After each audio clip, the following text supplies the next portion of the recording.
Geography lesson poem देखी थी कि किस तरीके से धरती का हम लोगों ने बंटवारा कर रखा है, शहर हम लोगों को किस तरीके से दिखते हैं।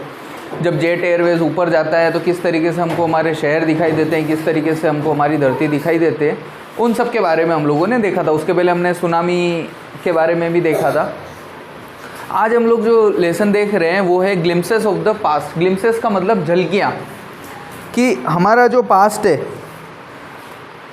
सन 1947 में हम लोग आज़ाद हुए, 15 अगस्त 1947 को आज़ाद हुए। उसके पहले 200 साल तक हम पे अंग्रेज़ों ने राज किया। उसके पहले 500 सालों तक मुग़लों ने, यवनों ने हम पे अपना अधिकार रखा और उन्होंने हमको ग़ुलाम बना के रखा। करीबन 500-700 साल तक हम लोग ग़ुलाम रहे। तो ये हमारा क्या है, पास्ट है, ये हमारा क्या है, भूतकाल है। ठीक है। उसके बाद सन 1947 के बाद हम लोग जब आज़ाद हुए तो आज़ादी के बाद भारत पाकिस्तान विभाजन हो गया। उसके बाद 1972 में बांग्लादेश भी हमसे अलग हो गया। इससे पहले भारत पाकिस्तान, बांग्लादेश, श्रीलंका, नेपाल सब एक अखंड भारत हुआ करता था। तो ये सब विभाजन हुआ, ये सब हमारा पास्ट है। तो उस पास्ट को लेके कि किस तरीके से हमको आज़ादी मिली, किस तरीके से हम लोगों को संघर्ष करना पड़ा बीते समय में, उन सबको हम लोग पढ़ेंगे। उससे पहले हम लोग ये वोकेबलरी देखेंगे। रिकॉल मतलब याद करना, पुराने समय को याद करना। सेक्रीफाइसेस, बलिदान। आज़ादी हमको ऐसे ही नहीं मिली, उसके लिए हमको काफ़ी सारे बलिदान देने पड़े। मार्टियर्स, शहीद हुए आज़ादी की लड़ाई में। कई सारे सैनिक, कई सारे स्वतंत्रता सेनानी, कई सारे लोग, कई सारे क्रांतिकारी ने अपनी शहादत दी। सुपीरियर्स, सर्वोत्कृष्ट, उत्तम कार्य। एक्सटेंडिंग, बढ़ना, आगे बढ़ना। शॉर्ट साइट, अल्पदृष्टि। हमेशा हमें क्या होना चाहिए, दूरदृष्टि होना चाहिए, अल्पदृष्टि नहीं होना चाहिए। विजन हमारा क्या होना चाहिए, लंबा होना चाहिए। आज हम लोग शॉर्ट विजन नहीं देखें। अभी शॉर्ट विज़न क्या है, अरे अब मैं बड़ा हो गया हूँ, अब मैं पढ़ाई छोड़ दूँ, अब मैं काम करूँगा। ये क्या है, शॉर्ट विज़न है, अल्पदृष्टि है। हमको दूरदृष्टि देखनी पड़ेगी। क्या देखनी पड़ेगी कि अगर हम लोग अच्छी पढ़ाई लिखाई करेंगे तो क्या होगा, हम अच्छा कामकाज कर पाएंगे। ठीक है, हम आगे बढ़ पाएंगे जीवन में, अच्छा पैसा कमा पाएंगे। दो तरीके की चीज़ें होती, मजदूरी भी दो तरीके की होती, स्किल्ड और अनस्किल्ड। समझ रहे बात को। आप जो तगारी तोकने वाले रहते हैं मज़दूर, उनको पैसा मिलता है कितना, 200 रुपये, 250 रुपये मजदूरी मिलती। और जो कारीगरी का काम करता है उसको कितना मिलता है, 500 रुपये, 600 रुपये। जो टाइल्स लगाने का काम करता है उसको कितना मिलता है, 800, 1000 रुपये। समझ रहे बात को। तो ये क्या हो गई, अलग अलग टाइप हो गई। हम लोग अपने आप को क्या बनाए, स्किल्ड बनाए। अब जो टाइल्स लगाने वाला है वो क्या है, कुछ पढ़ा लिखा आदमी है, 10वीं 12वीं तक पढ़ा लिखा आदमी है। जो कढ़ाई मजदूरी का काम करता है, प्लास्टर वगैरह का काम करता है, कारीगर जिसको हम लोग कहते हैं, वो क्या है, 5वीं 7वीं 8वीं तक पढ़ा हुआ है। और जो बिल्कुल तगारी तोकता है वो क्या है, अनपढ़ है या फिर 5वीं 6वीं तक पढ़ा हुआ है, तभी वो क्या कर रहा है, तगारी तोक रहा है। उसको गुणिये मिलाना नहीं आता है, उसको माप तोल का ज्ञान नहीं है, इसलिए। तो उसके बाद और पढ़ेंगे। 12वीं बाद पढ़ के अगर जेसीबी चलाओगे तो और क्या मिलेगा, ज़्यादा पैसा मिलेगा। समझ रहे, दिन के 1500 2000 मिलेंगे। और अगर अच्छी पढ़ाई करोगे तो कोई सरकारी नौकरी लगोगे या कोई व्यापार करोगे, कुछ और काम करोगे तो और ज़्यादा पैसा मिलेगा। तो ये हमको क्या करना पड़ेगा, हमको दूरदृष्टि अभी से रखनी पड़ेगी कि जीवन में अगर हमको कुछ बनना है तो अभी से हमको क्या करना पड़ेगा, मेहनत करके और आगे बढ़ना पड़ेगा। अगर हमने ये लक्ष्य रखा कि मेरे को तो दिन के 500 रुपये कमाने हैं, तो फिर तुम वैसा काम करोगे। दिन के 5000 कमाने का लक्ष्य रखोगे, दूरदृष्टि रखोगे, तो फिर वैसा काम करोगे। ठीक है। उसके बाद है कांस्टेंट, लगातार। सबड्यू, दबाना। फोर्सिंग, दूरदृष्टि, लॉन्ग विजन। कॉन्क्वेस्ट, विजय, विक्ट्री जिसका। डेस्टिनी, भाग्य। लिंक्ड, जुड़ा हुआ, लिंक्ड, ये लिंक्ड है, चौक देना। लिंक्ड, जुड़ा हुआ। डिथ्रोन, सिंहासनहीन। लिंक्ड मतलब जब सिंहासन पे कोई नहीं होता पहले। अभी हमारे सिंहासन पे कौन बैठता है, राज्य में बैठता है मुख्यमंत्री, देश में बैठता है प्रधानमंत्री। ठीक है, वैसे ही राज्य में बैठता है राज्यपाल और देश में बैठता है राष्ट्रपति। स्लेव, गुलाम। फॉरिनर, विदेशी। प्रीच, उपदेश देना, जो उपदेश देते हैं मिजरी दुख, सेल्फ रेस्पेक्ट आत्मसम्मान, स्कोन्ड नफरत, नेटिव निवासी अनवर्दी अयोग्य, ट्रस्ट विश्वास, इनकेपेबल अक्षम, अबंडन छोड़ देना, एरियर कर्जा, इनएविटेबल परिणाम स्वरूप, फेमाइन अकाल, स्टारवेशन भूखमरी, मैन्युफैक्चरर कुछ बनाना, जो फैक्ट्रीज होती है वो क्या होती है, मैन्युफैक्चरर होती है किसी न किसी चीज़ की, इम्पोर्ट ड्यूटी आयात शुल्क, आर्टिजन्स शिल्पकार जो होता है जो पत्थरों का काम करता है, या आर्टिस्ट होता है जो पेंटिंग्स बनाने का काम करता है या कुछ बनाने का जो काम करता है उसको कहते हैं। कल्चर संस्कृति, कैपेबल समर्थ, और रिफॉर्म मतलब सुधार। तो ये हमारी कुछ वोकेबलरी थी। अब बिफोर यू रीड में क्या दे रखा है, here are some pictorial glimpses of the history of our country from 1757 to 1857, मतलब 1757 से लेके और 1857 तक की आपको क्या दे रखी है, पिक्चर्स में झलकियाँ दी है। मतलब जो है आपके सामने फ़ोटो दे रखे हैं, आपके सामने दृश्य दे रखे हैं, उस दृश्यों में आपको झलकियाँ दिखाने की कोशिश की है। आप 15 अगस्त 26 जनवरी पे अगर देखोगे तो झांकियाँ बनती है, वो झांकियाँ भी क्या करती है आपको बताती है। जन्माष्टमी पे झांकी बनती है, जन्माष्टमी पे झांकियाँ बनती है, वो क्या बताती है, जो भगवान कृष्ण का जो जन्म है उसके बारे में जानकारी देती है। तो वैसे ही यहाँ पे सन 1757 से 1857 के बीच में की झलकियाँ हमको दी रखी है। These pictures and speech bubbles will help clarify your understanding of the condition that led to the event known as the First War of Independence in 1857। कि यहाँ पे आप पिक्चर में देखोगे तो स्पीचेस के बबल दे रखे हैं, ऐसे आपको बना रखा है, उसमें आपको जो कथन दे रखे हैं, उन कथन के आप पढ़ने के बाद आपको ये पता चलेगा कि जो पहली क्रांति हुई थी सन 1857 में, ठीक है, मेरठ से भारत में वो क्रांति की शुरुआत हुई थी 29 मई के समथिंग, 19 मई के समथिंग। और यहाँ पे भी राजस्थान में भी क्रांति की शुरुआत हुई थी, मंगल पांडे ने उस क्रांति की शुरुआत की थी। आपने इतिहास में पढ़ोगे या पहले भी पढ़ा होगा, तो उसके बारे में आपको बताया है कि किस तरीके से इसकी शुरुआत हुई थी या क्या कारण हुए थे और इसके क्या परिणाम निकल के आए थे, उसके बारे में आपको पता चलेगा। कि आज जो आज़ादी हम लोग देख रहे हैं, हम लोगों को बड़ा आसान लग रहा है, अरे क्या है, पर इस आज़ादी को लेने के लिए कितना बलिदान देना पड़ा, कितना संघर्ष करना पड़ा, किस तरीके के अत्याचार, किस तरीके का शोषण उन क्रांतिकारियों ने सहा है, उसकी कल्पना करना भी हमारे लिए अविस्मरणीय है। उसकी हम लोग कल्पना भी नहीं, उस दर्द की हम लोग कल्पना भी नहीं कर सकते कि किस तरीके से उनको मारा जाता था, किस तरीके से उनको शोषण अत्याचार किया जाता था। उनको कोड़े से मारा जाता था पूरे शरीर पे, और मारने के बाद क्या करते थे, उनके कपड़े उतार के उनको बर्फ़ की सिल्ली पे लेटा देते थे ठंड में। उसके बाद क्या करते थे, वहाँ तब भी वो उस अत्याचार को सहन कर जाते थे, तो वो जो कोड़ों के घाव होते थे, उन घाव पे नमक मिर्ची भर देते थे ऊपर, और उसके ऊपर नींबू का छिड़काव करते थे। उनका जो मुंह होता था, उस मुंह को कपड़े से टाट से बांध देते थे और उसमें चूहा छोड़ देते थे अंदर। उनको टाट से मुंह पे बांध देते थे, उस पर पेशाब करते थे। इस तरीके का अत्याचार उन पे किया है, और ये अत्याचार सहन करने के बाद इन क्रांतिकारियों ने अपना आंदोलन जारी रखा, तब जाके हमको आज आज़ादी मिली है। अब पहला पॉइंट है आपका द मार्टियर्स, मतलब शहीद। As a function in Delhi, at a function in Delhi, यहाँ पे लता मंगेशकर जो हैं, जिनका अब पिछले साल स्वर्गवास हुआ है, तो लता मंगेशकर एक फंक्शन में है, O my country man let your eyes fill with tears as you recall the sacrifice of India's martyr. अब ये एक गीत है उनका, बहुत प्रसिद्ध गीत है, ए मेरे वतन के लोगों जरा आंखों में भर लो पानी। एक गीत है, आपने सुना होगा। वो गीत वो गुनगुना रही है कि जो लोग शहीद हुए हैं उनको क्या है, आप याद करो और अपने आँखों को आंसुओं से भर लो, यही उनके लिए एक सच्ची श्रद्धांजलि होगी। मैंने आपको बताया कि जो दर्द, जो घाव, जो अत्याचार उन पे हुआ है, उसकी हम कल्पना मात्र तक नहीं कर सकते।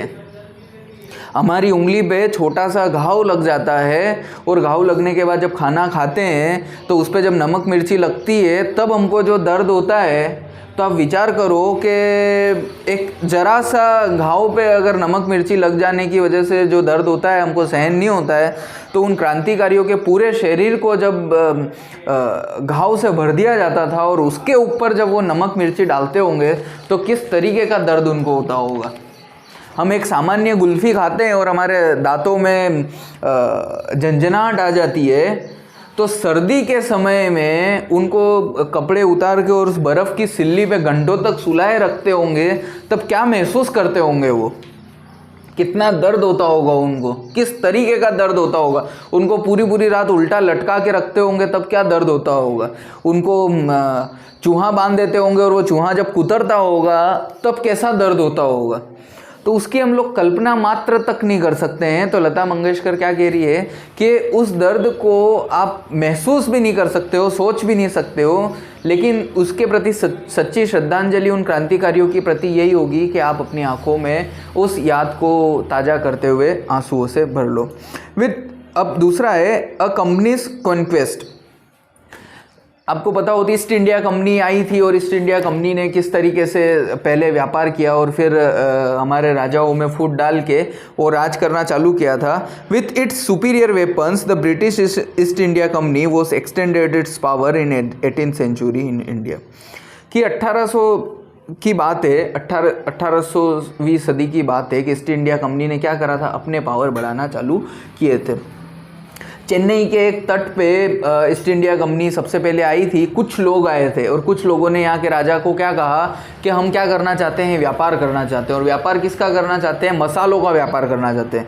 भारत पहले क्या था, मसालों का देश था। यहाँ पे कई तरीके के मसाले बनते थे। आज भी कई प्रकार के मसाले हैं वो भारत में ही पाए जाते हैं, भारत में ही उनकी पैदावार की जाती है। आपके जो जितने भी गरम मसाले हैं, है साउथ इंडिया में आज भी वो गरम मसाले पाए जाते हैं। आपके जितने भी सब्जी में डालते हो आप, तेज पत्ता, उसके बाद वो लकड़ी, लौंग, इलायची, काली मिर्च, ये सारी चीज़ें और कई सारे जो देसी हैं मसाले, चाय के मसाले या सब्जियों के मसाले, वो सब मसाले सिर्फ़ और सिर्फ भारत में ही पाए जाते थे और भारत से ही क्या किए जाते थे, आगे पहुंचाए जाते थे।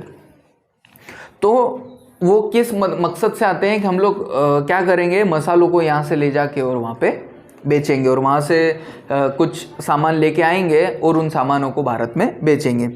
इंडियाज़ प्रिंसेस वर शॉर्ट साइटेड। भारत के जो राजा थे वो क्या थे, अल्पदृष्टि थे। उन्होंने क्या सोचा, करे हमको क्या मिलेगा, पैसा मिलेगा। उन्होंने ये नहीं सोचा कि ये क्या करेंगे, हम पे राज करेंगे।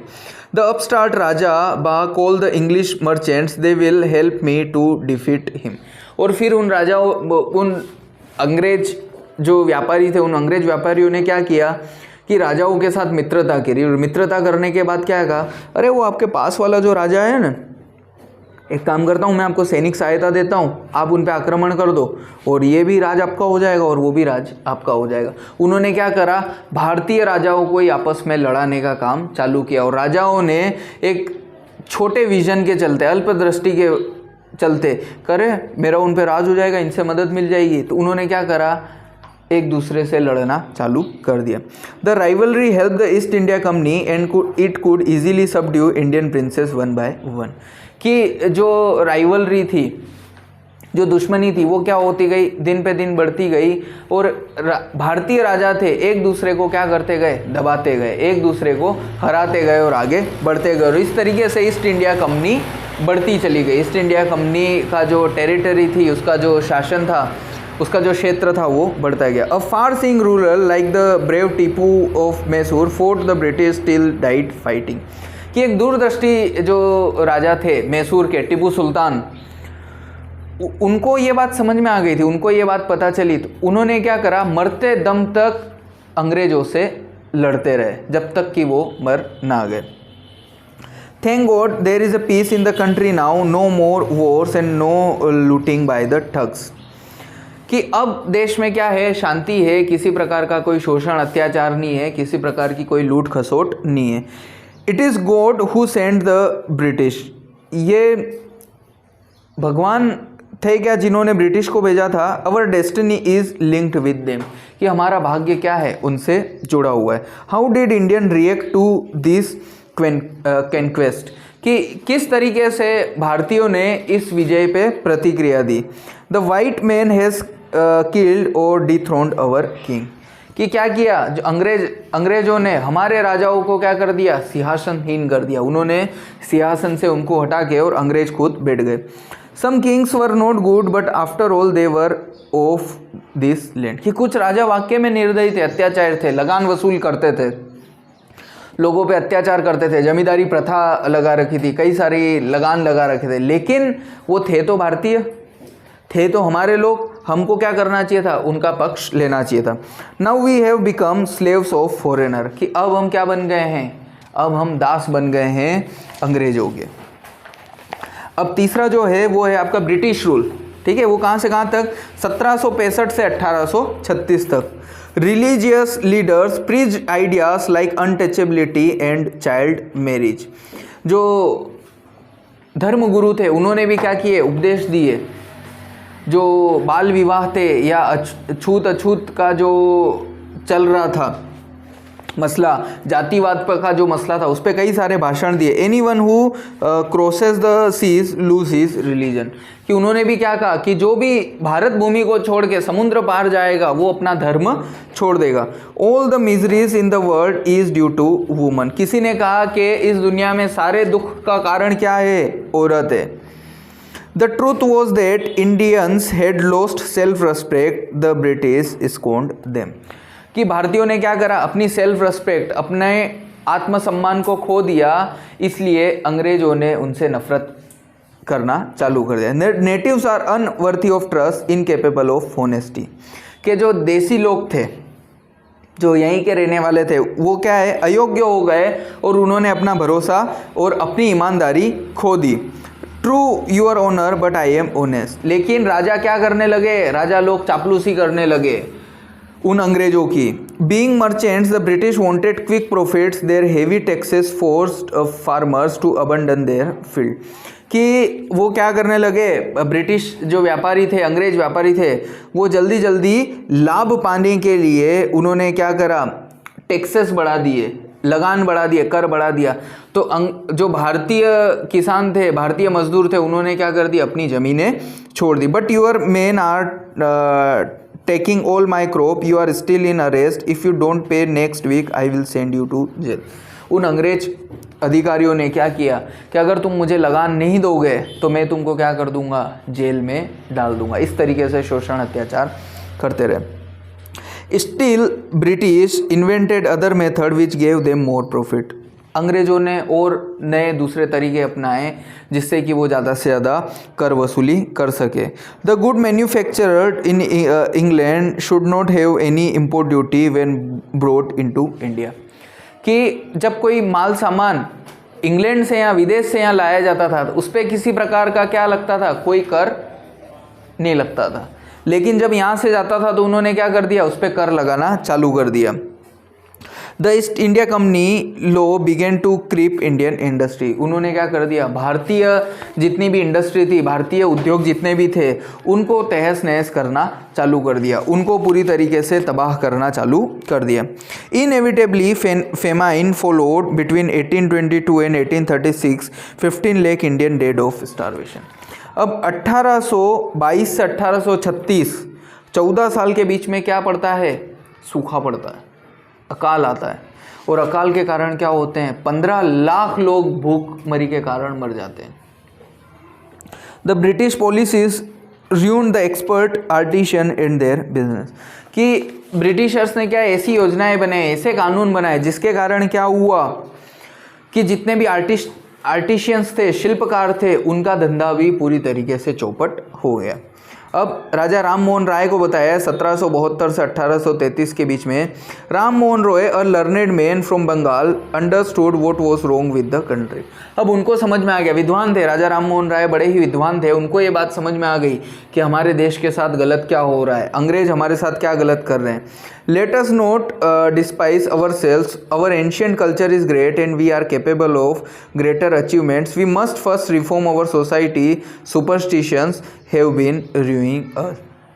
उन्होंने क्या कहा कि हमारी संस्कृति बड़ी ही विशाल है, हमारे जो अचीवमेंट्स है, हमारी उपलब्धियां बहुत ज़्यादा है, हमको किसी चीज़ की आवश्यकता नहीं है, हमको किसी की मदद की आवश्यकता नहीं है, हमको सुधार करना पड़ेगा। अगर हमको वापस से उन उपलब्धियों को पाना है तो, और सुधार के लिए क्या करना पड़ेगा, हमको हमारे समाज में जो बुराइयां व्याप्त है, हमारे समाज में जो कुरीतियां व्याप्त है, उन कुरीतियों को क्या करना पड़ेगा, पूरी तरीके से ख़त्म करना पड़ेगा। हमारे भी समाज में अभी भी कई सारी कुरीतियां हैं, जब तक उन कुरीतियों को हम क्या नहीं करेंगे, ख़त्म नहीं करेंगे, तब तक समाज हमारा आगे नहीं बढ़ पाएगा। He hold his wife Uma, cows are of different colors but the color of their milk is the same। उन्होंने अपनी पत्नी उमा को क्या कहा कि गायों का अलग अलग रंगों की गायें पाई जाती है, भूरी गाय पाई जाती है, काली गाय पाई जाती है, सफ़ेद गाय पाई जाती है, लेकिन सबका दूध कैसा है, एक है, सफ़ेद। Different teachers have different opinion but the essence of every religion is the same. कि सारे धर्म गुरु अलग अलग है लेकिन सबका उपदेश कैसा है, एक है। हिंदू, मुस्लिम, सिख, ईसाई सब क्या कहते हैं, एक ही उपदेश कहते हैं, सब एक ही बात कहते हैं कि भगवान क्या है, एक है। How he was attracted by science and modern knowledge, वो विज्ञान और जो आधुनिक ज्ञान था उससे भी बड़े प्रभावित थे। Knowledge should be practical and scientific, और वो क्या कहते थे कि ज्ञान कैसा होना चाहिए, ज्ञान जो है वो साइंटिफिक होना चाहिए, ज्ञान जो है वो वैज्ञानिक तर्क पे खरा उतरना चाहिए। ऐसा नहीं है कि कोई भी बात कह दी और वो बात आप मान लो, आप समाज ने कह दिया कि ये डाकन है, तुमने मान लिया कि वो डाकन है, ठीक है। उसका क्या होना चाहिए, प्रॉपर इलाज होना चाहिए। इलाज के बाद अगर वो पता चले कि वो क्या है, पागल है, तो ये बात मानने में आएगी। पर ऐसे ही हम लोग किसी को क्या कर दें, दोष दे दें और किसी को डाकन मान लें और उसकी बलि चढ़ा दें, वो पूरी तरीके से गलत है। He started newspaper but the suspicious British stopped them in 1823। उन्होंने एक अखबार भी चालू किया जो 1823 में अंग्रेज अधिकारियों ने बंद करवा दिया। He crossed the seas and went to England to see what made the British powerful. There he told them। अब क्या होता है कि उन्होंने समुद्र पार करके इंग्लैंड गए और क्या देखा, England to see what made the British powerful. There he told them, कि क्या बात है जो अंग्रेजों को शक्तिशाली बना रही है, उसका अध्ययन करने के लिए वो इंग्लैंड जाते हैं। We accept you as ruler and you must accept us as subjects but you must remember the responsibility a ruler owes to his subject। कि उन्होंने क्या कहा कि आप हमारे शासक बन गए और आपने हमको दास बना लिया, हमने इस बात को मान लिया है, लेकिन एक शासक की अपने दास के प्रति कई सारी जिम्मेदारियां होती है, इस जिम्मेदारी को भी आपको समझना होगा। बट द ब्रिटिश, अब क्या है ऑपरेशन, मतलब ऑपरेशन का मतलब अत्याचार, शासन, दबाना। But the British continue to oppress Indians, उन्होंने अत्याचार करना, अंग्रेजों ने अत्याचार करना चालू रखा। In 1880 they had passed regulation 3 under it an Indian could be jailed without trial in a court. कि एक नियम लागू किया, क्या नियम लागू किया कि किसी भी भारतीय को बिना किसी कोर्ट की पेशी के, बिना सबूत के भी जेल में डाला जा सकता है। All the British officers in India Drew big salaries and also made Fortune in private business. कि जितने भी अंग्रेज अधिकारी थे उनको क्या है, बहुत मोटी तनख्वाह मिलती थी, बहुत पैसा मिलता था। उन्होंने क्या करा, अपने बिजनेस भी, यहाँ व्यापार भी चालू कर दिए और उन्होंने भारतीयों को लूट के और पैसा कमाना चालू कर दिया। By 1829 British was exporting British goods worth 7 crore rupees to India. 1829 में क्या होता है, उन्होंने जो इंग्लैंड में बनने वाला सामान था उसको आयात करना चालू किया। और कितने का आयात कर दिया उस समय, आज से 200 साल पहले 7 करोड़ रुपए का आयात किया। The British prospered on the company's loot while Indian industries began to die. कि जो ब्रिटिश कंपनीज थी, विदेशी कंपनियां थी, वो क्या होती गई, हमको लूट लूट के और अमीर होती गई, और हमारा जो व्यापार था, भारतीयों का जो व्यापार था वो पूरी तरीके से मर गया, वो पूरी तरीके से ख़त्म हो गया। Governor general Bentinck reported back home the bone of cotton weavers are bleaching the plants of India. कि क्या होती गई, रुई की फैक्ट्रीज भी खुलती गई और हमारा जो सूती वस्त्र उद्योग था, ठीक है, हमारा जो खादी वस्त्र उद्योग था वो पूरी तरीके से ख़त्म हो गया। ठीक है, इसके बाद आगे हम लोग कल देखेंगे।